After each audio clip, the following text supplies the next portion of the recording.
Paz do Senhor, meus irmãos. Deus abençoe a todos em nome de Jesus. Vamos para mais um resumo da nossa Escola Bíblica Dominical. Nós estamos estudando já o quarto trimestre de 2025. E nós o tema é Corpo, Alma e Espírito, a restauração integral do ser humano para chegar à estatura completa de Cristo. O comentarista é o pastor Silas Queiroz. Já estamos na segunda aula, a lição de número 2, que é o corpo, a maravilhosa obra da criação de Deus. A leitura, ou o texto áureo, se encontra em Salmos 139, verso 14, que está escrito: Eu te louvarei, porque de um modo terrível e tão maravilhoso fui formado. Maravilhosas são as tuas obras, e a minha alma o sabe muito bem. Salmo 139, 14. A verdade prática. A ciência busca desvendar os mistérios do corpo humano, mas o crente descansa em saber que é obra da poderosa e perfeita mão de Deus. Nós estudamos na última aula, a leitura bíblica em classe está em Salmo 139, 1 ao 4, 13 ao 18. Os irmãos leiam os versículos que estão no desenvolvimento, a leitura bíblica em classe, para melhor compreensão do conteúdo. Lembrando que é um resumo paralelo, mas vamos aqui estudar um pouquinho, falar um pouquinho sobre antropologia. E nessa aula de número 2, nós estamos estudando o corpo, a maravilhosa obra da criação de Deus. Nós estudamos na primeira aula corpo, alma e espírito, ou seja, a constituição do homem, a plenitude do homem, sendo tricotômico, ou a tricotomia humana. O homem, corpo, alma e espírito. A parte material e imaterial. A material, o corpo. A imaterial, que nós aprendemos aí, é a alma e o espírito. Hoje, com mais... nós vamos aqui estudar com mais minuciosidade o corpo. Criação do corpo. Está aí em Gênesis 2, capítulo 2, verso 7, que nos mostra aí: e formou o homem do pó da terra. Do pó da terra fomos formados. E formou o Senhor Deus o homem do pó da terra. Aí a parte imaterial. E soprou em seus narizes o fôlego da vida. E o homem foi feito alma vivente. Então, do pó da terra nós fomos formados. Nós vamos ver a complexidade dessa extraordinária e completa criação. O autor da revista, o comentarista da lição, ele vai colocar como Deus, valendo-se desta matéria-prima que é a terra. Havia uma matéria, o homem foi criado da terra. A terra já havia sido criada. Lembra que na primeira aula nós estudamos que Deus, ele cria um meio de sobrevivência do homem. Tudo que o homem precisaria para viver, para sobreviver, Deus criou antes. E disse Deus: haja luz. Disse Deus: haja os luminares. Então ele cria tudo aquilo que o homem precisaria para sobreviver e coloca na mão do homem a criação. Ele cria os universos, ele cria o espaço, ele cria a terra. Terra ele coloca os vegetais, os animais, os peixes, e ele fala que o homem dominaria sobre a sua criação. E desta criação ele forma o homem.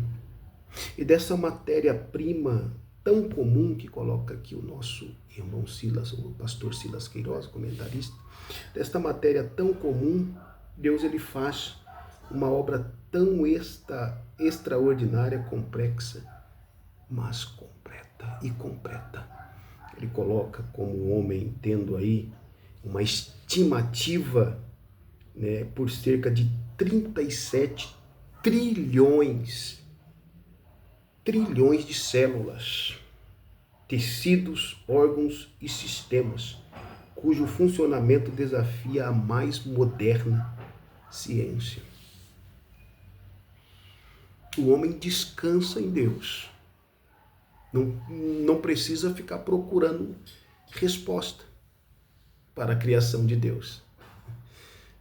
É mais fácil, como os estudiosos dizem, acreditar na criação de Deus por ver algo tão complexo e perfeito, a perfeição da criação de Deus, tanto da criação que o homem domina, como do próprio homem. A criação por completo de Deus é complexa, completa, mas além de complexa, ela é perfeita. Por mais que eles tentam negar a existência de Deus, quando olha para a criação, não tem como se dobrar, porque por trás desta criação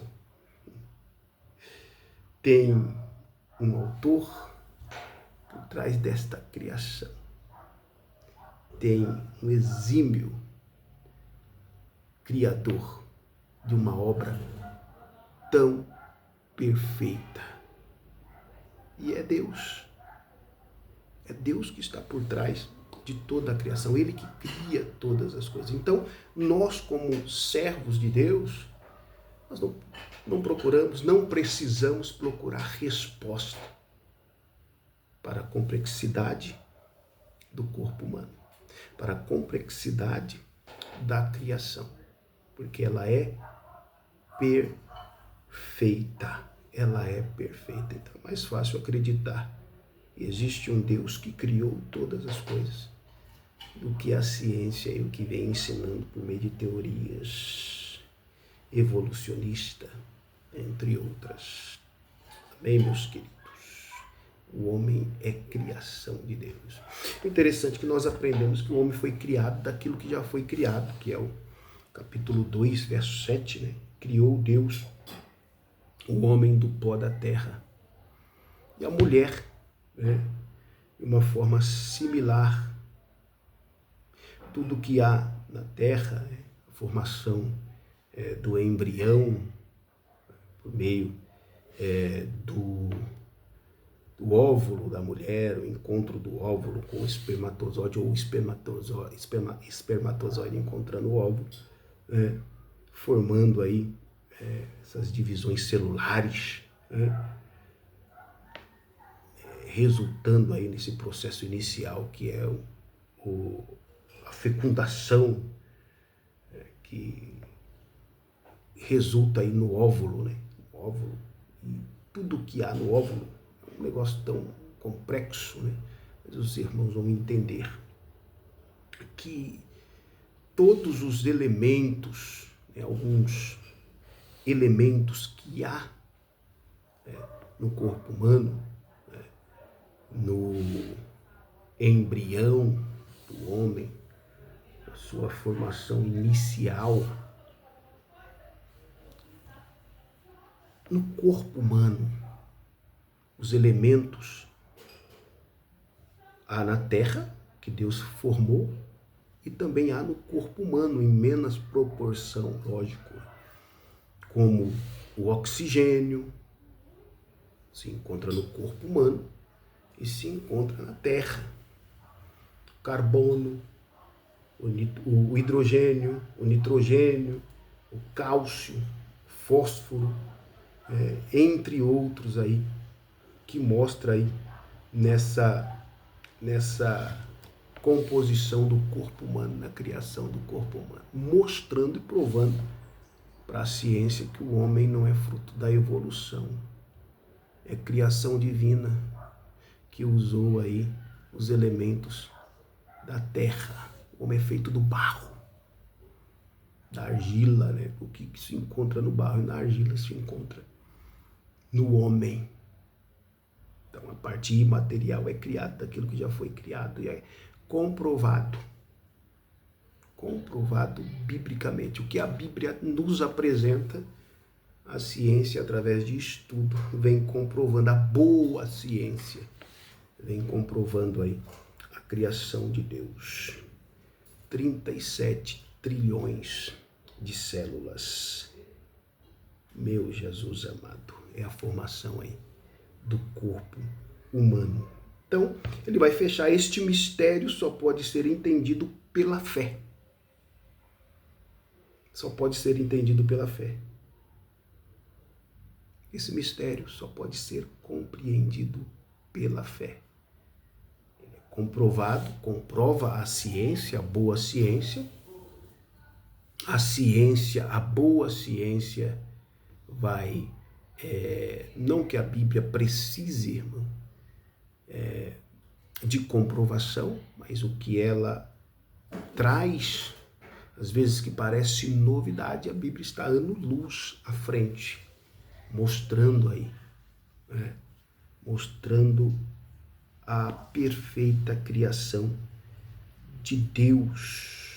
Então, esse mistério da complexidade do homem, da criação do homem, nós entendemos aí pela fé do pó da terra, de Gênesis 2:7. Deus é o autor da vida. Deus é o autor da vida. Ele cria o homem do pó da terra, e da costela do homem, de Adão, ele cria a mulher. O seu corpo maravilhoso, embora seja distinta a anatomia do homem com a anatomia da mulher, tem distinções, algumas diferenças, na sua fisiologia e também na sua genética, mas a mesma composição, dos elementos da terra está na mulher, porque ela foi tirada do homem. Então, aos primeiros descendentes, foi formado aí, que foram formados no ventre materno, as Escrituras vai mostrar que, como na formação do primeiro homem e da primeira mulher, Deus é o autor da vida de todas as pessoas. É a ordem divina.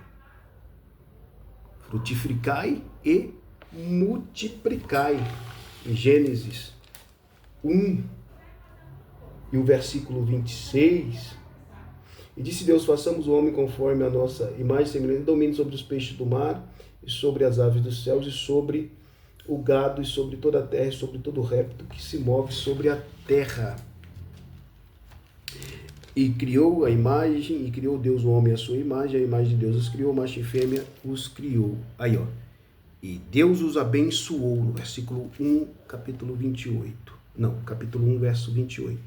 E Deus os abençoou, e Deus lhe disse: frutificai, e multiplicai-vos, e enchei a terra, e sujeitai-a, e dominai sobre os peixes do mar, sobre as aves dos céus, e sobre todo animal que move sobre a terra. E disse Deus: frutificai e multiplicai, enchei a terra e sujeitai. Então, é uma ordem divina.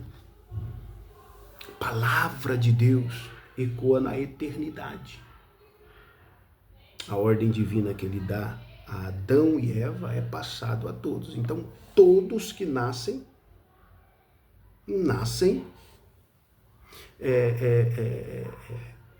todas as vidas, ou todos que nascem, é formação de Deus. Deus é autor da vida de todos. Isso que Adão e Eva aí é o pai da criação. O que está em Jeremias também, tem outros versículos, Salmo 139, 15, 13 e 15, ó, que está escrito: pois possuíste o meu interior, entreteceste-me no ventre de minha mãe. Ou seja, como um tecelão, trabalhou antes já da minha criação. Ou seja, no ventre.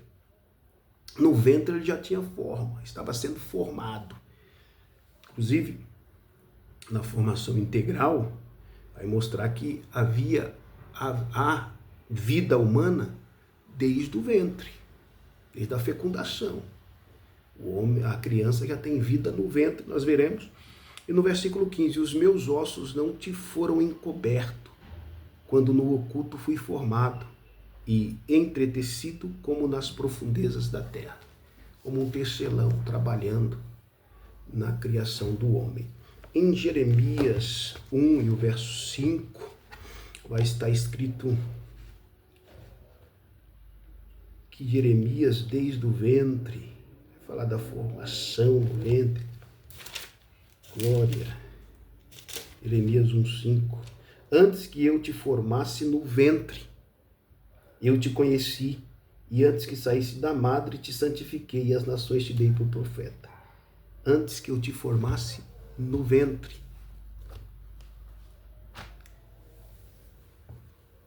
O tópico 3 do tópico 1, Deus é o autor da vida, do pó da terra, Deus é o autor da vida, e de todos os seres humanos, resumindo. E no 3 ele vai falar a individualizada formação integral. Então o homem é corpo, alma e espírito. Cada ser humano tem corpo, alma e espírito. E neste relato, né, quando ocorre a procriação, ele vai estabelecer a procriação ele estabelece por meio da união íntima de um homem, ou do homem e da mulher, no caso Adão e Eva, que é o macho e fêmea que aparece. Ambos serão uma só carne. Então, a procriação depende de um homem e de uma mulher. Não há procriação com pessoas do mesmo sexo. E a ordem divina era para crescer e multiplicar, para frutificar e multiplicar, multiplicação.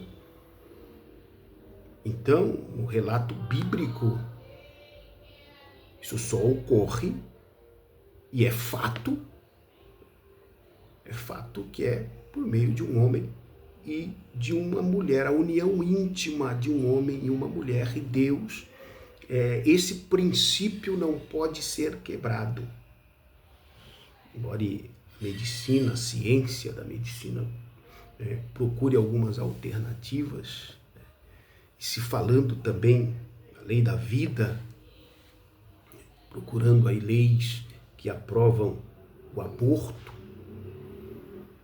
Bom, nós vimos que no ventre ele forma, falando para Jeremias, nós lemos os Salmos no versículo 13 e 15, que já no ventre ele trabalha como um tecelão na formação da criança, seu início do pó da terra e depois nós advindo dos nossos pais, com todos os elementos também em nós, pela sua palavra. Ele é pai de todos. E nós vamos ver que a criança tem vida no ventre. Tem vida no ventre. Ele já tem vida. Não é só a partir do momento que nasce, que a criança aí sai da barriga da mãe, ou no momento do seu nascimento, não. Anteriormente ele já tem vida. As Escrituras falam claramente da existência de vida humana completa, corpo, alma e espírito. Aí ele vai dizer, ainda no ventre. Ainda no ventre. Gênesis 25, 22 vai mostrar isso para nós. Gênesis 25, 22. Olha o que está em Gênesis 25, 22.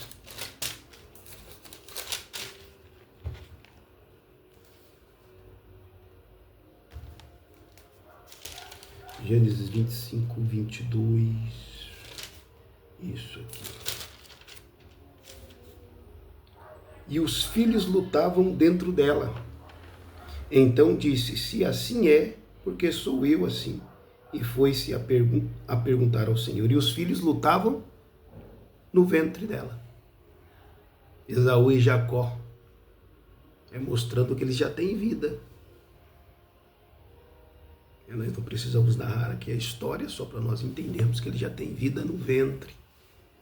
História de Esaú e Jacó, os filhos aí de Isaac, os gêmeos que lutaram no ventre, que lutaram pela primogenitura, mas mostra que já há vida no ventre. Em Lucas também vai falar aí tanto da visita, né, da visita de Maria visitando Isabel, que há uma glorificação no ventre de Isabel pelo Salvador, mostrando que a criança no ventre já tinha vida, corpo, alma e espírito no ventre. No ventre. Vamos ler esse versículo, um versículo de Lucas, né, para nós entendermos e já vamos aí. Lucas capítulo 1, verso 15. 1 e o verso 15. Olha o que está escrito. Porque será grande diante do Senhor e não beberá vinho, nem bebida forte, e será cheio do Espírito Santo já desde o ventre de sua mãe. Aí a prova vem aqui, ó. Falando aí do anúncio, né? Do nascimento, do anúncio aí do nascimento de João Batista, 1,15. Aí depois 1,39 ao 44. 1,39 ao 44. Naqueles dias, levantando-se Maria, foi apressada às montanhas a uma cidade de Judá. E entrou em casa de Zacarias e saudou a Isabel. E aconteceu que, ao ouvir Isabel a saudação de Maria, a criancinha saltou no seu ventre. E Isabel foi cheia do Espírito Santo. A criancinha saltou no seu ventre. Tem vida. Já no ventre. Ainda no ventre tem vida. Então, nós não podemos entender o aborto como algo bom em nenhum quesito. De nenhuma forma. Né? Isto é assassinato. Já tem vida. Está lutando contra uma vida. Ele já tem corpo, alma e espírito. Tanto é que até a ciência prova o afeto paterno, materno, desde o ventre, fazer-se carinho na criança, o pai fazer carinho na barriga da esposa, para a criança nascer afetiva. Então, desde o ventre, já há comunicação com a mãe, com o pai, né? Já se há sensibilidade. E isso é comprovado, até pela boa ciência. Então, esta formação acontece. Então, tem que haver aí uma nutrição física, afetiva e espiritual. Isso tem que começar desde já no período da gestação. Né? O tópico 2 é o corpo, a glória de Deus, né? O divino tecelão, Deus aparecendo ali, né? Essa linguagem poética de Davi, mostrando a ação divina no corpo humano, já no ventre, como nós falamos, fazendo ali a obra do barro, o homem sendo criado do barro, fazendo um trabalho ali de um artista, oh glória a Deus, formando o homem. E não precisa, a Bíblia não precisa de confirmação, né? E ele coloca aqui, embora a Bíblia não dependa de confirmação, é relevante considerar que a ciência reconhece a formação dos órgãos e sistemas do corpo humano, exatamente dos tecidos formados pelas células presentes no embrião. Aquilo que eu comecei falando, né, dos elementos que há, né, que há aí na terra, há no embrião, há no corpo humano, né, a formação do corpo humano. aí como os elementos oxigênio, carbono, hidrogênio, nitrogênio, o cálcio, o fósforo, tá tudo aí, porque está provando aí a criação de Deus, provando aí a criação de Deus como um tecelão, como Davi descreve aí no Salmo 139. É a formação, mãos de um artista belo, para formar o ser humano tão complexo, mas completo. Ele vai dar ao homem entendimento e louvor. No Salmo 139, 14, eu te louvarei. Então, Davi vai demonstrar aí, Davi vai declarar que quando se entende essa maravilhosa obra divina da formação do corpo humano, o ser humano vai se livrar de especulações. Falei que nós não somos especulativos, porque nós vivemos pela fé, nós entendemos. E Davi, ele vai louvar a Deus. Ele vai dizer como ele foi formado. Eu te louvarei porque de um modo terrível e tão maravilhoso fui formado. Maravilhosas são as tuas obras e a minha alma o sabe muito bem. O corpo, falando dos perigos extremos, os perigos extremos, a importância do corpo. Nós vemos no meio do tempo, nós vemos na mitologia grega, falando aí do narciso, do narcisismo, que é aquele homem que, dentro da mitologia grega, se olhou a sua imagem em um lago e ele se apaixonou pela sua imagem. Ele se apaixonou pela sua anatomia,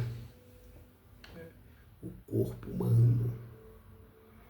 E agora ele se torna orgulhoso do seu corpo, parecendo aí com Ezequiel 28, quando Satanás olha para a sua formosura, e atenta para a sua formosura, o querubim ungido, e já atenta no seu coração ser igual a Deus, maior do que Deus. De uma forma orgulhosa, se olha no espelho e fala, não, agora eu preciso me mostrar, aparecer. E quem age de uma forma narcisista, ele vai dar muita vazão ao corpo, no cuidado do corpo. Cuidar do corpo é importante. Treinar, fazer um exercício físico, ir a uma academia, no sentido nutritivo também, no sentido da alimentação. Cuidado com o corpo é muito importante, mas quando se torna excessivo, os fisiculturistas, de dar ao corpo uma extremidade terrível de cuidado, endeusando o seu corpo. Cuidado precisa, até de uma forma para não entrarmos aí em medicamentos, fazer uma caminhada, aquilo que for necessário para o corpo, para baixar aí o nível do colesterol, não adquirir um diabetes. É importante, o corpo é um motor, o corpo precisa ser trabalhado, mas não endeusado. O corpo precisa de cuidados, mas não excessivo. Perder tempos e tempos com o corpo, às vezes de uma forma excessiva, se perdendo nas selfies, mostrando o seu corpo, os pecados, né, oriundos do corpo, que por meio do corpo são praticados. A lascívia é a capacidade de despertar desejo em outro, ou despertar o desejo de outro, por meio de vestes, supervalorizando o corpo. Mulheres usando vestes indecentes, que entra aí no pecado da lascívia, porque está despertando o desejo do outro. Porque ela precisa mostrar o seu corpo. E igualmente o homem. Ele faz uma academia, ele malha, ele faz todo o trabalho que deve, sem ser de uma forma excessiva, para cuidar da saúde, mas ele quer se mostrar. Entra aí no pecado da lascívia, lascivos, querendo ser visto por outros e com desejo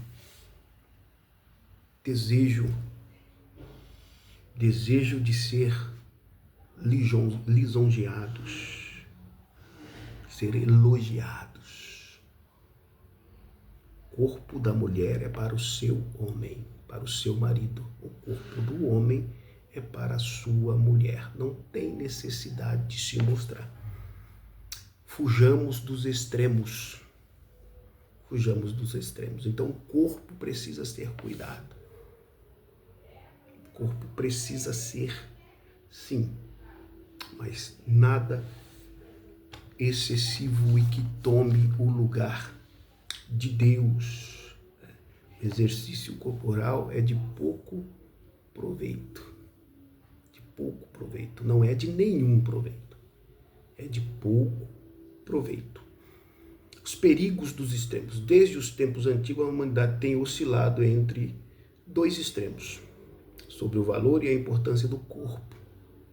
De um lado, correntes de pensamento como o maniqueísmo e o platonismo, que supervalorizavam a matéria, né? E o gnosticismo espalhavam ideias que viam a matéria de forma negativa. Então, se a matéria é negativa, o corpo também é negativo. Essa visão extremista é perigosa, porque daí também poderia levar ao extremo, né, da autodestruição do corpo. A autodestruição dos corpos tem os dois extremos. Se autodestruir o corpo porque ele é matéria, por meio de drogas, por meio de prostituição. Então o corpo era feito para o seu prazer. Então poderia usar o corpo nos extremos.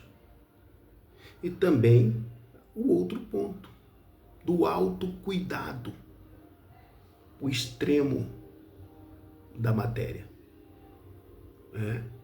O extremo da matéria, tanto se autodestruir como também se autovalorizar. Matéria de forma negativa, considerando o corpo algo essencialmente mal. De um outro lado havia o culto ao belo. Ele achava o corpo essencialmente também o culto ao belo. Como na Grécia Antiga, o desequilíbrio permanece, vícios, automutilações e outras atitudes extravagantes desformam e desonram o corpo. Então o corpo precisa de cuidado. Não é para ser levado aí aos extremos, da porneia, que é a prostituição, prática ilícita, né, do corpo, meio de prostituição, meio das imoralidades sexuais. Vamos ler aí 1 Coríntios 6, aí nós vamos chegar que o corpo é o templo do Espírito Santo, por meio do corpo. 1 Coríntios, vamos terminar, 1 Coríntios 6, verso 15. Olha só o que está escrito. 1 Coríntios 6, verso 15. Não sabeis vós que os vossos corpos são membros de Cristo? Tomarei, pois, os membros de Cristo e falo-ei membros de uma meretriz? Não, por certo. Ou não sabeis que o que ajunta com a meretriz faz-se um corpo com ela? Porque serão, disse, dois numa só carne. Fugir da prostituição. Todo pecado que o homem comete é fora do corpo, mas o que se prostitui peca contra o seu próprio corpo. Ou não sabeis vós que o vosso corpo é o templo do Espírito Santo, que habita em vós, proveniente de Deus, que não sois de vós mesmo? Então, não. O nosso corpo é o templo do Espírito Santo. Então devemos ser equilibrados em tudo, irmão. Há um equilíbrio naquilo que fazemos com o nosso corpo. E o maior tempo seja dedicado a Deus. Seja dedicado a Deus. Seja dado a Ele toda a honra e toda a glória. Nosso corpo não foi criado para a prostituição, para a lascívia. Nosso corpo foi criado para glorificar a Deus, para ser o templo do Espírito Santo. E ao criar o homem, Deus cria o homem, corpo, alma e espírito, em especial estamos falando do corpo, para ter uma prática relacional. Ou seja, Deus nos fez para, a palavra gregares, que aqui está, viver em bando. Ou seja, viver socialmente, um com os outros. Então, viver em ajuntamento, ter relação um com os outros. O ensino de Jesus vai dizer que se nós não amar uns aos outros, não poderemos ser os seus discípulos. Então, relação. Capítulo 1 de Atos vai falar da oração que eles oravam de uma forma de comum acordo. Eles se relacionavam. Eles se relacionavam. Há uma relação. O homem foi criado para ter práticas relacionais. Relação. Ele vai colocar aqui que Tiago qualifica a verdadeira religião e a fé viva por práticas relacionais, reais, que exigem o envolvimento do corpo. Ele termina com uma pergunta: como está a nossa comunhão com os nossos irmãos? O que vai dizer Tiago? A verdadeira religião é visitar. Visitar é uma prática relacional. Visitar os órfãos e as viúvas. Então, é uma prática relacional. Nós somos criados para se relacionar. Tanto é que a criação de Deus ao homem, quando ele cria o homem, o objetivo dele é se relacionar com o homem. Deus é um ser relacional. A viração da tarde ele ia no Éden para se encontrar com o homem, conversar com Adão. E ele cria o homem também para ter prática relacional, uns com os outros. Tiago 1:27, 2:14 ao 18. Tiago 1:27, ele vai falar dessa prática, rápido. 1:27, a religião pura e imaculada para com Deus, o Pai, é esta: visitar os órfãos. Relacional, se relacionar com os outros. E as viúvas nas suas tribulações, quando estiver passando por momentos difíceis, e guardar-se da corrupção do mundo. Então, ao mesmo tempo que nós visitamos, nós guardamos da corrupção. Falamos da prática aí excessiva, né? A valorização do corpo de uma forma narcisista. Está errado. Mas nós vamos ver aí o ser humano sendo criado para se relacionar. E se relacionando, ele também tem que ter uma prática congregacional. Corpo com o corpo está presente. O que está presente em lugares é o corpo, porque o corpo é físico, a matéria. Mas está em lugares, com pessoas.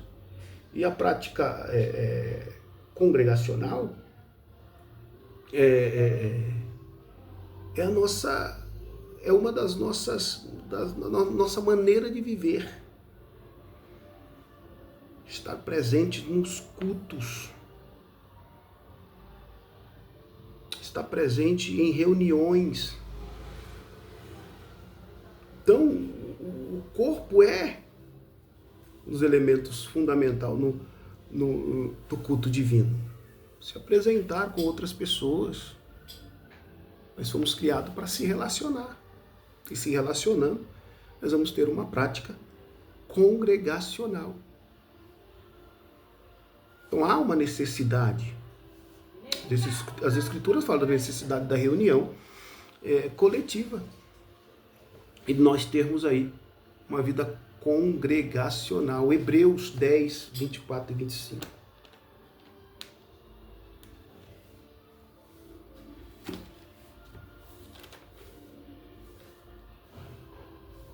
E consideremos-nos uns aos outros para nos estimularmos ao amor e às boas obras.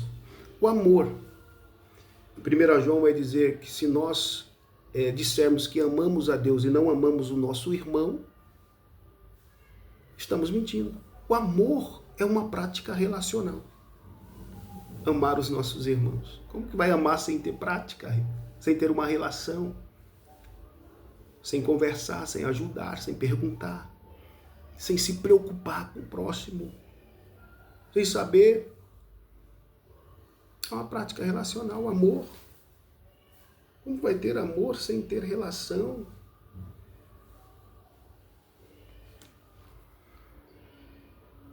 Então, Tiago, ele vai, em Hebreus, vai dizer isso aí, da prática congregacional, entre outros versículos, de 10, 24 e 25, ó, e considerando uns aos outros para nos estimular no amor e nas boas obras. Fazer boas obras também é relacional, irmão.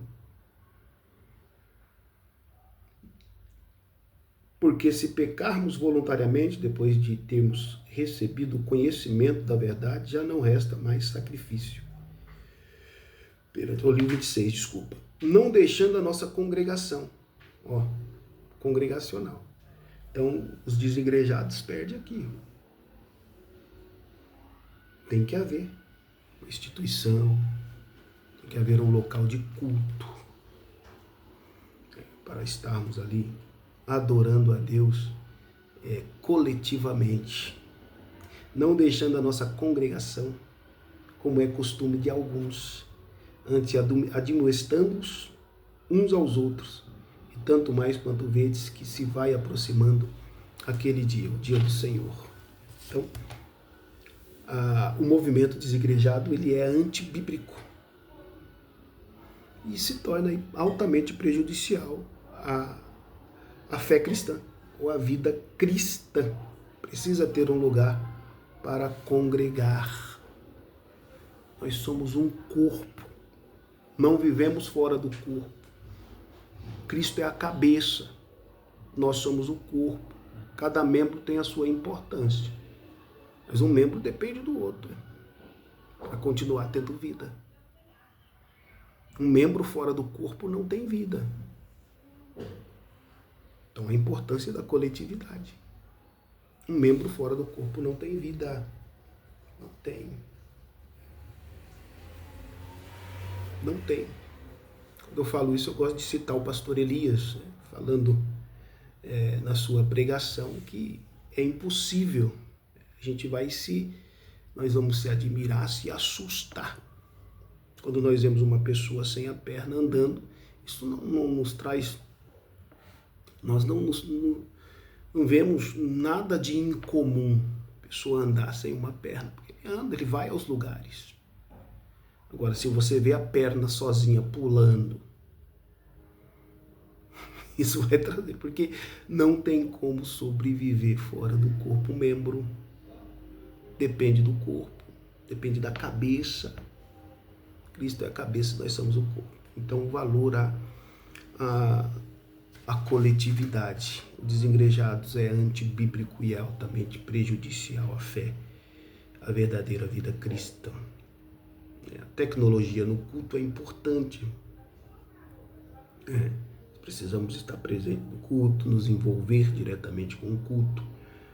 Mas os recursos tecnológicos da atualidade, fazemos alguns recursos, como principalmente aí o celular. Nas igrejas tem telões, nós vemos a importância para um trabalho com crianças, um trabalho de passar ali o assunto que está sendo falado, os versículos bíblicos é importante, mas ainda o físico da Bíblia é a supremacia. Carregar a nossa Bíblia é importante.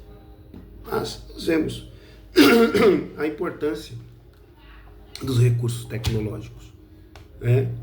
Mas isso não pode, de maneira nenhuma, a sua utilidade nós reconhecemos, o seu valor nós reconhecemos na atualidade, mas não pode nos tirar, ou nos distrair. Nós podemos usar sim, mas com moderação. Isso não pode nos deixar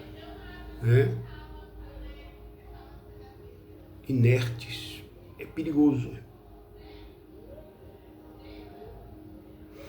Ele coloca, se for usado sem moderação, podem nos distrair ou deixar inertes no culto.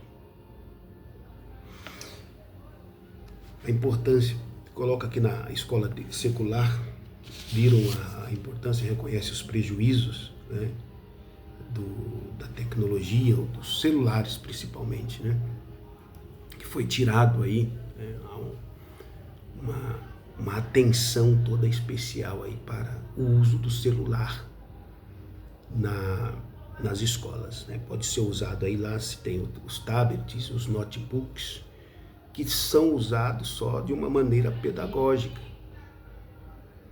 Agora, há trabalhos escolares que tira mesmo o direito, ou tira deles, não posso dizer o direito, mas tira o uso do celular, porque eles reconheceram aí os prejuízos, A educação secular reconheceu os prejuízos do uso inadequado do celular.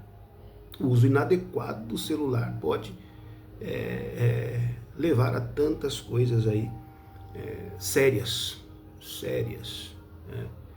mas no momento, no ambiente de culto, nós vemos tanta coisa, pessoas trocando mensagem até no momento de ceia, tem tirado a atenção de muitos no culto.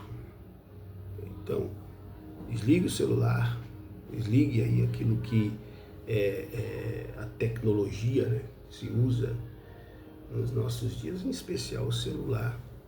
Embora muitos tenham sua vida no celular, sua vida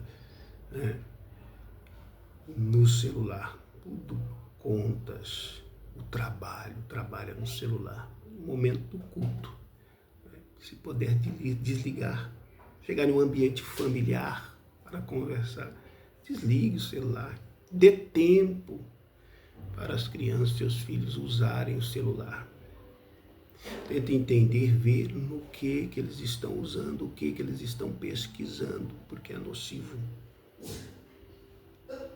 Então precisa se atentar para isso. O celular tem tomado muita atenção.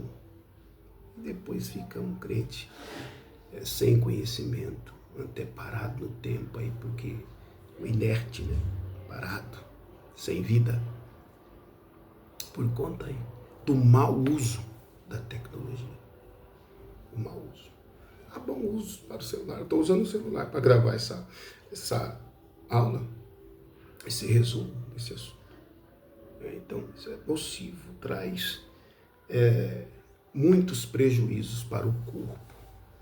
O corpo é para ser apresentado a Deus, para adoração. A conclusão, a verdadeira adoração ao Criador abrange a integralidade de nosso ser, o que inclui todo o nosso corpo. Reconhecer-se como obra das mãos de Deus leva-nos a nos render à sua soberania e permanecer confiando em seu eterno poder.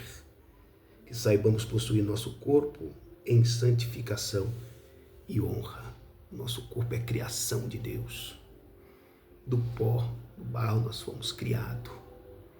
Deus nos criou como um tecelão, nos mínimos detalhes. Uma obra complexa, completa e maravilhosa.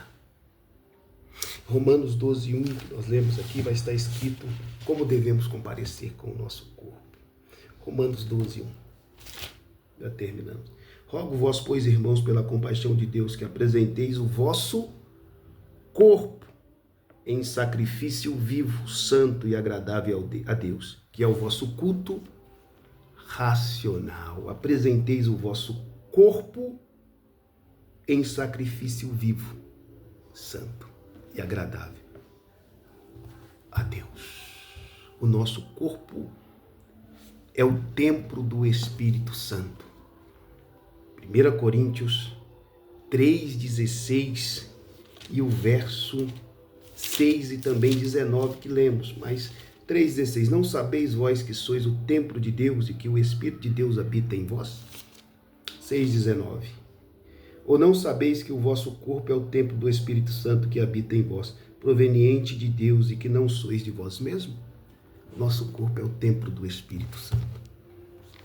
Quando nós atentarmos para o processo da santificação, a restauração integral vai acontecendo, até chegar à estatura de varão perfeito. Chegar na estatura completa de Cristo. Usamos o nosso corpo para a glorificação a Deus. Para glorificar a Deus. Os nossos lábios para glorificar a Deus. O nosso corpo para adorar ao Criador dos céus e da terra, ao Criador do nosso corpo. Deus abençoe, meus queridos. Até a próxima aula. Um abraço a todos. Fiquem com Deus.